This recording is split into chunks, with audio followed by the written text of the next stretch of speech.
À vrai dire, est un entretien. C'est une conversation libre, ouverte et exigeante sur toutes les questions qui font problème. Rendez-vous pour les réponses tous les lundis à 12h30 sur RDI. À vrai dire, avec Luc Germain sur RDI Guyane. Bien Canavi, bonjour. Bonjour. Vous êtes secrétaire général du MDES, un parti qui présente un candidat Amatori, c'est Jean-Victor Castor. Vous nous confirmerez le cas échéant, et éventuellement s'il y a d'autres candidats dans d'autres communes. Alors, le MDES occupe une position atypique et constante sur le paysage politique guyanais. Il est partisan de l'indépendance, avec un modèle de processus qui est celui de la Nouvelle-Calédonie. Alors, on pourrait faire le point sur une chose. Lorsque vous dites décolonisation, dans quelle mesure la Guyane est-elle à décoloniser et sur quel plan et avec quelle méthode, ça on y reviendra tout à l'heure. Alors, si on pose le problème de la décolonisation, c'est que la situation coloniale existe plus que jamais, mais elle a pris des formes encore plus sophistiquées. Donc, nous devons combattre cette situation coloniale sous toutes les formes qu'elle peut avoir. Et pour prendre un exemple déconnecté, je citerai la situation du spatial, où on voit qu'aujourd'hui, nous sommes encore dans une économie de comptoir. La Guyane sert à l'envoi de fusées. Donc, elles arrivent sur le territoire. Elles ne payent pas l'octroi de mer. On ne paie pas d'octroi de mer sur le prix de ces fusées-là. On ne paie pas d'octroi de mer sur les satellites. Le territoire sert pour le départ des fusées. Et donc, pour nous, donc on détaxe. Et pour nous, c'est une situation où on vient se servir de ce territoire comme auparavant on a pillé ses ressources sans mettre du développement local. Autre situation coloniale, c'est une situation où on voit que ce qu'on pourrait appeler nos élites, nos jeunes qui ont fait des études, qui sont brillants, qui sont quasiment condamnés à s'expatrier, à quitter le territoire, soit pour faire des études, ou soit à l'issue de leurs études pour pouvoir monter des projets. Et on a eu récemment, j'ai vu il y a quelques semaines sur les réseaux sociaux, une jeune Guyanaise, mademoiselle Royer, je crois, qui est de Saint-Laurent, qui venait nous expliquer son expérience au Canada et aujourd'hui, qui travaille au développement d'une entreprise qui est en réseau, qui travaille aujourd'hui avec des entreprises françaises, mais qui a fait valoir tout son potentiel en s'expatriant, parce que c'est très certainement, elle n'a pas, dans le cas guyanais ou le cas français, elle n'a pas trouvé les ressources nécessaires à cela. Et donc, on a des centaines de jeunes Guyanais brillants qui sont condamnés à faire valoir leur potentiel en dehors du territoire. On peut revenir sur ces deux points précis. Vous évoquez le spatial. Le spatial participe grosso modo à 16% du produit intérieur brut de la Guyane. Il importe par ailleurs des satellites. Vous savez que le CSG est un centre d'assemblage et ensuite il part dans l'atmosphère. Donc on exporte, et c'est à ce titre-là qu'il n'est pas taxé. Est-ce que vous n'estimez pas que le fait qu'il ne soit pas taxé soit une compensation des 16% qui représentent le CSG dans le PIB, sans lequel, effectivement, la Guyane serait dans une autre dimension? Alors, avant de vous répondre, je vous pose une question. Quel est le territoire de destination de ces satellites et de cette fusée? C'est l'espace. C'est l'espace. Moi, je ne connais pas ce territoire au niveau du code douanier. Le territoire espace n'existe pas. Et donc, là encore, c'est une dérogation et nous subissons toujours ce système dérogatoire. Parce que si la France, au nom de ses engagements internationaux, ne taxe pas le CSG, elle devrait par contre compenser le manque à gagner pour le territoire guyanais. Enfin, sur les 16% que vous citez, mais ce que nous disons, c'est méfions-nous de la monoculture, et entre autres de la monoculture du spatial, parce qu'on voit bien que toutes les économies qui sont basées sur une monoculture, y compris la monoculture du tourisme, sont extrêmement sensibles. On le voit dans des pays pas proches de la Guyane, où il y a eu des événements style attentat. On voit que ces pays qui sont basés, dont toute l'économie est basée sur le tourisme, l'économie s'effondre parce qu'il y a plus de touristes. On le voit aussi sur des monocultures en termes d'agriculture. Quand il y a soit des ravages, soit d'autres problèmes qui se posent, l'économie est fragilisée. Donc il faut, en Guyane, et nous avons les moyens, c'est un territoire qui a ce potentiel-là, de diversifier l'économie. Et donc, tous ces manques à gagner qui sont compensés à l'époque, je ne sais plus si ça existe encore, par la mission Guyane du CSG, qui distribue un petit 1000 euros par-ci, un petit 1000 euros. Eh bien, c'est tant mieux, parce qu'on voit bien que ce sont des bonbons qu'on distribue aux élèves de la classe, alors que nous avons des des entrepreneurs, des personnes qui sont prêtes à se lancer dans des projets et qui ne peuvent le faire parce que les ressources n'existent pas, les supports bancaires n'existent pas. Et donc, c'est une économie diversifiée qui doit se mettre en Guyane et ne pas être là à regarder un petit peu, pas les trains qui passent, mais les fusées qui partent. Alors, sur ce point-là, la mission Guyane de CNES n'existe plus. Cependant, c'est compensé par une enveloppe globale qui est destinée notamment on va dire aux institutions. Alors, il faudrait qu'on compare cette enveloppe-là au manque à gagner de l'octroi de mer pour voir la différence. Sur le deuxième point, M. Canavi, vous évoquez la fuite de cerveau, on peut appeler ça comme ça, hein, le terme générique. Or, il apparaît quand même qu'un certain nombre de Guyanais diplômés restent soit sur le carreau ou dans des emplois qui ne correspondent pas à leur qualification parce qu'on ne les accepte pas dans des institutions qui sont pourtant installées en Guyane. Est-ce que vous vous informez de ceci ou pas ?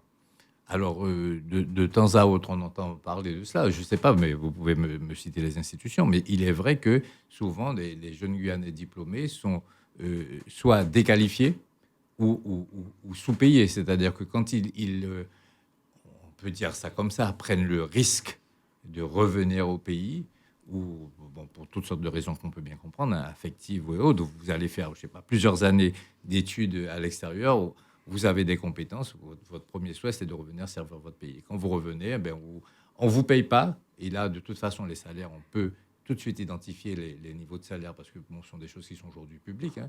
Même si en France, on a une culture de cacher ses revenus, il n'y a pas de honte à dire combien on gagne. Ces jeunes-là, on leur propose des niveaux de salaire proches du SMIC. Et quand vous avez quelqu'un qui a fait 5, 6, 7 ans, 8 ans d'études et qui revient avec des salaires qui ne correspondent pas à leur qualification, c'est un petit peu décevant. Et si vous me dites que les institutions, il y a des institutions qui pratiquent cela, là, c'est encore pire. Alors, en 97, le M2S a publié un manifeste qui comprend 19 points. Et peut-être votre réponse est-elle en rapport avec la question que je vous pose maintenant, qui est de savoir qu'entendez-vous par arrêt du génocide programmé dans ce manifeste ? Alors, de toute façon, nous ne sommes pas les premiers à avoir dit qu'il y avait un génocide par substitution. Et aujourd'hui, on voit bien que il prend plusieurs formes. J'ai parlé de sophistication parce que quand vous voulez entreprendre et qu'on vous oppose soit une réglementation qui devient bloquante, soit, nous prenons souvent l'exemple du poisson boucané, du boucanage, où il vous faut du bois de hêtre pour respecter une réglementation. C'est le summum quand on voit la diversité de bois, d'espèces de variétés de bois que nous avons en Guyane. Pourquoi on n'a pas développé une recherche pour pouvoir dire telle variété de bois guyanaise permet le boucanage? Non, aujourd'hui, si vous voulez rentrer dans des labels européens, il vous faut donc aller chercher du bois de hêtre pour pouvoir faire du boucanage. Donc ça dépasse l'entendement. Donc ça, c'est un premier point. Et puis la question des supports bancaires aussi également, puisque quand vous voulez entreprendre, vous devez avoir des ressources pour vous accompagner. Et on voit bien qu'aujourd'hui, le moindre petit entrepreneur est obligé de se débrouiller seul parce qu'il n'a pas la ressource. Et puis après, souvent, on nous met en avant aussi.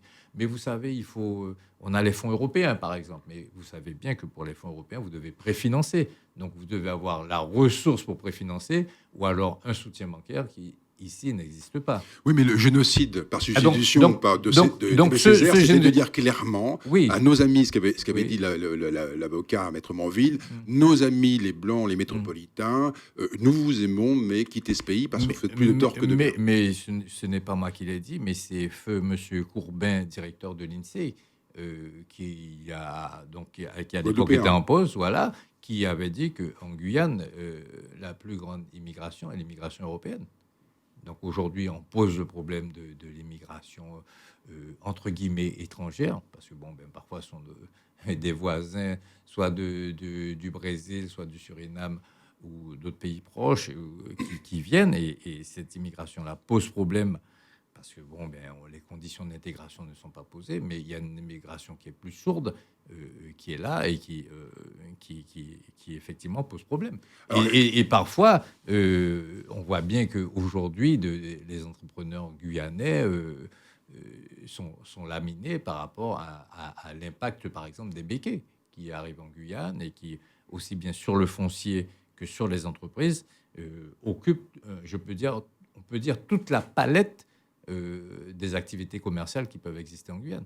Alors, imaginons que vous soyez au pouvoir demain, quelles dispositions prendriez-vous pour mettre un terme à ce que vous appelez le génocide par substitution ou génocide programmé ?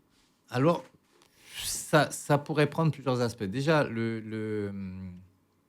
la mesure où on ne lutte pas à armes égales, il faut quand même se donner les moyens de protéger une économie qu'on est en train de mettre en place. On voit bien aujourd'hui que tous les pays, les plus grandes puissances se protègent. Moi, j'ai cru comprendre que il y a une trentaine d'années, quand vous vouliez au Japon faire rentrer une voiture au Japon, vous payiez, je crois, 4 fois son prix. Donc, tous les pays s'organisent pour mettre des barrières. Donc, moi, je pense que si on veut mettre une économie, il faut la mettre en place avec la protection nécessaire. Par contre, il y a d'autres domaines. Je pense au domaine de l'or, du minier, je pense au domaine de la pêche, où là, nous avons un retour d'expérience dans ce domaine-là qui prouve que même à l'international, on peut soutenir la comparaison. On a eu à l'époque, il y a une trentaine d'années, la PIDEG, qui a été victime de la francisation, entre guillemets, parce que c'est un domaine que je connais relativement bien. Donc la pêche crevettière qui a été victime de la francisation et aussi du pillage de la ressource. On voit bien qu'aujourd'hui, les entreprises étaient florissantes et travaillaient sur le marché japonais, européen et surtout américain sans poser de problème. Aujourd'hui, le gramme d'or, je ne sais plus, doit être à 46 euros du gramme. Je ne sais pas si ça a évolué, mais il est monté à 46 il y a encore 3 semaines. Le gramme d'or, il y a un niveau international du gramme d'or, et bien, tout le monde s'organise pour pouvoir produire par rapport à cette cotation internationale sans problème. Donc je pense que sur d'autres domaines, sur le bois, sur d'autres secteurs, je pense qu'on a des entreprises, on a des ressources, on a les moyens de soutenir la comparaison, et donc à nous de nous organiser pour mettre en place des structures qui sont en mesure de produire. Alors, vous nous permettez de lever, pour ce qui me paraît être pour moi une ambiguïté, c'est votre position sur Montagne d'Or. Si j'ai bien compris ce que vous avez dit dans d'autres interviews, vous étiez surtout opposé au montage financier, je veux dire, au mode d'exploitation de Montagne d'Or, qui était programmé, l'oligarque russe, etc. Si ça avait été une solution guyanaise, auriez-vous été partisan du projet Montagne d'Or? Je pense oui, mais entendons-nous bien. Effectivement, nous avons fait un communiqué à l'époque pour dire que l'or, c'est une ressource qui est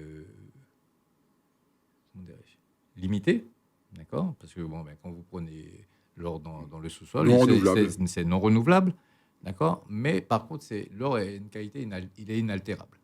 Donc, pour nous, il fallait prendre le temps de la discussion parce qu'on voyait bien que c'était un sujet qui était clivant. Et il fallait débattre. Et or, ce qui se passait, c'est que on disait l'investisseur est pressé, il faut prendre des décisions ont déjà été prises, etc., etc. Non, effectivement, vous avez des personnes, des communautés, des groupes qui ont posé problème. Il faut mettre à place ces problèmes-là. Il faut une exploitation de toute façon de l'or qui soit raisonnée, qui soit donc respectueuse de l'environnement. C'est les principes que nous mettons en avant. Et surtout, avant tout, nous ne sommes pas nombreux sur ce territoire-là. Mettons-nous d'accord. Et donc après, oui, vous avez un porteur de projet qui vient. Quelles sont les conditions sur lesquelles vous négociez avec ce porteur de projet-là? Et en l'occurrence, dans une négociation, il faut que vous ayez au moins une position stable et qui devienne une position de force. Or, la position de force de la Guyane, c'est que c'est vous qui êtes en possession de la ressource, vous avez un investisseur qui vient en face, vous posez des conditions. Quelle est la part de Guyanais qui vont travailler dans ce secteur-là?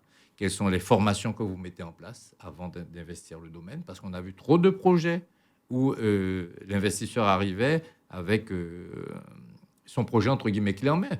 Je prends l'exemple de la plateforme qui est venue faire les forages au large des côtes de la Guyane. Le ménage était fait par des femmes de chambre philippines. Les approvisionnements venaient de Trinidad et d'ailleurs. Tout était programmé. Donc, c'est en catastrophe après que les patrons locaux ont pu négocier ici et là 2-3 têtes de salade et quelques œufs, mais tout avait été programmé à l'avance. Donc, quand vous avez un investisseur qui vient en face, vous vous dites, bon, c'est quoi le projet? Quelle est la part des Guyanais dans ce projet? Quelle est la part des emplois que vous avez réservés? Quelle est la formation que vous mettez en place? Quelles sont les dispositions que vous prenez pour le respect de l'environnement? D'accord. Quand vous serez parti, quelles garanties vous prenez? Quelles assurances vous donnez? Et donc, il n'y avait pas tout ça. Et nous étions... Et la Guyane n'était pas partie prenante à la discussion, puisque c'était une discussion qui était franco-russe ou franco-canadienne par la suite. Donc, à partir de ce moment-là, si vous êtes aux commandes, véritablement aux commandes, pas se contenter de faire de grandes déclarations pour ou contre, mais moi, je suis pour pour telle ou telle raison, je suis contre pour telle ou telle raison. Et donc, Bah, à partir du surtout- moment où je tiens les leviers, Oui. je suis en capacité de dire voici mes exigences. Vous n'êtes pas d'accord, eh ben on va traiter avec elle. Oui, mais il se trouve que la société civile guyanaise n'était pas nécessairement d'accord avec ce projet, peut-être Oui. pour les raisons que vous évoquez ou d'autres. Le fait est que le sondage qui a été fait indiquait que plus de 70% de la population guyanaise était contre. Il y a quand même une problématique de l'environnement. Oui. Est-ce que finalement, vous ne passez pas un peu pour profit et perte cette problématique de l'environnement? Et seriez-vous donc favorable à un projet dit de mégamine ou pas? Alors, pour ce qui concerne la mégamine, tout dépend. De toute façon, sur la question environnementale, j'ai une position qui est claire parce que je dis que tout Guyanais, toute personne qui vit en Guyane, est quelque part une personne qui est, par rapport dans le cadre dans lequel nous vivons, qui est très sensibilisée sur la question environnementale. Donc, on ne peut pas s'asseoir dessus. Par contre, soyons clairs, tous nous avons un portable. Nous savons que le cœur du portable, ça vient d'Afrique, du Zaïre, etc. Où là, c'est le coltan, c'est d'autres produits qui nécessitent. Et donc, tous les écolos les plus radicaux, ils ne disent pas je n'utilise pas mon portable parce que, etc., etc. Donc, il y a nécessairement, à un moment donné, une décision à prendre sur l'exploitation et donc un impact environnemental. Tout ce que nous pouvons faire a un impact environnemental. Et donc, si une mégamine, entre guillemets, a un impact environnemental, à nous de voir comment nous gérons cet impact environnemental, quelles précautions nous prenons, quelles garanties nous donnons aussi pour l'avenir, parce qu'il n'est pas question non plus que, on le voit sur d'autres projets, de grands projets industriels, que des années après l'exploitation, il peut y avoir des sujets sensibles qui peuvent survenir. Donc, à charge pour nous de prendre des précautions, mais il faut, sur les questions environnementales, à un moment donné, faire le choix, parce que si ce sont des domaines qui sont pourvoyeurs d'emplois pour les Guyanais, d'emplois durables pour les Guyanais, ben, il faut s'engager. Alors, quand je dis durable, ben, c'est 10, 15 ans, parce que, bon, moi, j'ai eu l'occasion d'aller sur le sujet à Caux, de la montagne de... avant Oui. Montagne d'Or, il y avait un projet à Caux, Oui, Cambior, où il était question d'une exploitation sur 10 ans, mais qui pouvait avoir des prolongements parce que l'exploration pouvait donner d'autres sujets exploitables. Donc là aussi, la question, c'est de voir comment les Guyanais, au bout de 10, 15, 20 ans, comment ils sortent, s'ils sont upgradés d'un point de vue économique et autres, ou si, au contraire, la situation est dégradée. Alors, c'est un projet Concaillement qui est toujours, qui est resté dans les oubliettes et qui, lui, sur le plan économique et environnemental, était quand même moins pesant que celui de Montagne d'Or. Certainement, mais je veux en venir à une autre question. Ça me permet de revenir à souligner un point dans la négociation. Vous avez souvent, et c'est le cas de la Guyane, des investisseurs qui viennent, qui veulent le beurre, l'argent du beurre et les faveurs de la fermière, parce qu'en l'occurrence, Concaillement, il fallait que ce soit la Guyane qui amène l'énergie, qu'on amène l'électricité. Et dans le cas de Montagne d'Or, on investit, mais on veut des emplois défiscalisés. Et donc, quand vous défiscalisez, quelque part, il y a une perte fiscale. Dans ce manifeste de 97, vous souhaitez un accès à la terre pour tous. Qu'entendez-vous par là? Écoutez, la question foncière, aujourd'hui, elle est très sensible. J'en sais quelque chose, puisqu'il y a quelques mois, on a voulu me taper sur les doigts et me faire un rappel à la loi au motif que j'avais coupé quelques arbres sur une parcelle de l'association à laquelle j'appartiens. Elle est très sensible parce que c'est un sujet de spéculation.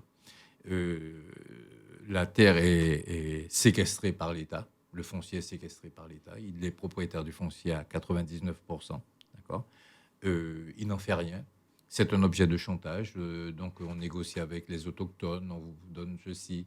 Donc, depuis 97, on n'a pas encore vu, les sessions ne sont pas encore faites. On va donner 250 000 hectares à la CTG. Moi, j'ai été élu et je sais un peu comment les services fiscaux fonctionnent. Quand vous voulez construire un collège, quand vous voulez construire un établissement, un terrain de sport, etc., un équipement sportif pour la population, comment il y a ces espèces, comment on traîne les pieds, comment il faut rentrer dans des tractations, etc. Nous disons que la question foncière, le foncier, doit appartenir à la Guyane. Il faut restituer le foncier à la Guyane et il faut prendre après toutes les garanties qu'il faut. Il ne s'agit pas de donner le foncier pour que vous ayez un élu ou un responsable qui fasse la distribution des prix, pas du tout. Mais à partir du moment où la responsabilité est portée sur le territoire guyanais, à charge de mettre les pouvoirs, mais aussi les contre-pouvoirs pour éviter toutes les dérives. Alors, est-ce que ça correspondrait à un plan? Est-ce qu'il y a une version économique, autrement dit? Est-ce que l'attribution ou la distribution des terres s'inscrirait dans un plan de développement économique signé M2S? Mais pourquoi pas? Par exemple, nous avons une proposition, le MDES, que nous appelons la proposition de loi terre-logement. De quoi s'agit-il? Il s'agit de dire tout simplement, et pour couper court à tout, et ça se fait, je crois que c'est une expérience qui est menée au Suriname, de donner à toute personne qui naît sur le territoire guyanais, on lui donne 500 mètres carrés. Nous avons fait un calcul brut, ça représente 25 hectares par commune. Il me semble que la commune serait le plus difficile, ce serait pour Cayenne, parce que Cayenne, c'est la plus petite commune de Guyane, c'est saturé, mais de donner 500 mètres carrés à chaque Guyanais. Un bébé qui naît aujourd'hui, il a, voilà, dans son couffin, il a son terrain de 500 mètres carrés. Ça représente, je dis, 25 hectares par commune. On met des clauses. Tu n'as pas le droit de vendre cette parcelle-là, elle t'est donnée à vie. Si tu n'en veux plus, ça revient au territoire, mais c'est ta parcelle. Tu fais ton logement. D'accord? Tu veux faire ton hangar, tu fais ton hangar dessus. Tu veux faire pour ton entreprise. Tu as ta parcelle, c'est à toi. Voilà. Ça se fait sur d'autres territoires. Pour nous, ça couperait court à la spéculation. D'accord? Parce qu'il y a un problème de l'accès au foncier qui est posé aujourd'hui. Et donc, on ne peut pas, et je vais citer le cas des terres qui sont achetées par les béquiers, il y a une spéculation foncière qui est posée. Et donc, nous ne pouvons pas rester les bras croisés. Je rappelle qu'en 2008, nous avons dénoncé également, en 2009, le fait qu'il y avait du foncier de la terre de Guyane qui était acheté par Internet. D'accord? Donc, on a dû écrire, parce qu'on l'avons appris incidemment. Donc, on avait écrit au président de la République. Apparemment, ça s'est arrêté. Mais je veux dire que, voilà, la Guyane, c'est le seul territoire où vous allez sur Google, vous regardez, vous dites, ah ben tiens, je me renseigne sur le numéro de la parcelle. Et puis, par Internet, j'envoie un mail aux services fiscaux. Et puis, voilà, je dis que je suis candidat à acheter. Mais on marche sur la tête, là. Il n'y a pas un pays où vous pouvez faire ça avec la terre. Alors, vous entendez régler la question de l'immigration par les mécanismes de la coopération internationale, bien sûr, dans le cadre d'un statut que vous appelez de vos voeux. Qu'entendez-vous par là? La question de l'immigration, elle est plus que sensible en Guyane. Et plus que sensible en Guyane parce que ça a été, et c'est encore open bar, d'accord? On l'a vu avec des flux. Quand il y a eu des désordres récents, il y a eu des milliers d'immigrés qui sont arrivés sur le territoire. Et si vous creusez entre les lignes, vous voyez bien que c'est humain. C'est une question d'humanité. Vous avez des gens... Je vois qu'il y a une polémique sur les Syriens. Bon, ce qui interpelle, c'est que les gens... J'avais vu à la télé quelqu'un qui expliquait comment les parcours que ces personnes suivent pour arriver en Guyane, parce que la Guyane, ça paraît aussi comme une terre d'Europe. Alors on arrive par ce circuit en Guyane et puis on a comme projet de repartir vers l'Europe. D'accord? Un peu comme ceux de Sangatte qui veulent aller en Angleterre. C'est une question qui est sensible et il faut la poser. Je pense qu'il faut déjà poser un certain nombre de règles. Si on pose un certain nombre de règles, je pense que les choses peuvent évoluer favorablement, positivement. Quand vous arrivez sur un territoire, vous devez respecter ce pays-là. Nous disons au MDES, à tous les immigrés, vous arrivez en Guyane, respectez le pays. Ça, c'est la première règle. Qu'entendez-vous par là? Je ne sais pas, moi j'aime bien aller au Suriname, par exemple. Moi, je me rends au Suriname, mais je vais pas faire le bordel au Suriname. Hein. D'accord? Je vais au Brésil, je fais pas le bordel au Brésil. Il y a des territoires même, alors là, c'est encore plus strict. Il y a des règles, il y a des modes de vie, il y a des façons de vivre, on les respecte. Donc, vous n'arrivez pas et vous intégrez. Alors, je ne vous demande pas d'intégrer tout de suite la culture guyanaise ou de chanter la Marseillaise. Ce n'est pas là le sujet. C'est-à-dire, dans ce pays-là, vous arrivez, il a une façon de fonctionner, il y a une façon de vivre. Vous entrez progressivement dans cette façon de fonctionner, cette façon de vivre, vous observez. Vous n'imposez pas vos règles, vous n'imposez pas vos lois. Enfin, et après, il y a des sujets qui sont posés, on le voit bien, sur lesquels, quand par exemple, aujourd'hui, sur l'évolution statutaire, il y a une demande de partage de la compétence sur l'immigration, c'est bien pour avoir un droit de regard. Parce qu'on voit bien, vous avez des maires qui vous disent aujourd'hui, je crois que c'est le maire de Saint-Laurent qui disait, je suis obligé de construire une école tous les ans. Et c'est vrai que l'immigration a un poids, d'accord? Mais il faut donc aujourd'hui que l'État prenne ses responsabilités, c'est-à-dire que si sur la question de l'immigration, il ne met pas les moyens, que ce soit sur le contrôle ou sur les équipements sanitaires, d'éducation, on voit bien que c'est une espèce de bombe à retardement qu'on est en train d'allumer là. Alors, on était obligé d'en venir aux élections. Amatory, Jean-Victor Castor se présente, mais il aura devant lui Roland Léandre, qui est donc PSG, secrétaire général du PSG, alors qu'en 2014, c'est la coalition. Au deuxième tour. Oui, Bon. la coalition PSG. Au deuxième tour. PSG-MDS qui a permis Oui. de l'emporter sur M. Au Moumillac. oui. Que va-t-il se passer aujourd'hui? Donc Jean-Victor va aux élections de la même manière qu'il y est allé en 2014, c'est-à-dire en alliance avec les Verts. Nous espérons être là parce que je pense que très certainement il y aura un deuxième tour, vu le nombre de candidats qu'il y a. Et après, au deuxième tour, nous allons voir. Mais de toute façon, et c'est ce que je regrette d'une façon générale sur l'ensemble des candidatures aux élections, et il y en a pléthore cette année, c'est que nous allons sur la base d'un projet pour Matoury. Merci Fabien Canavi. Merci.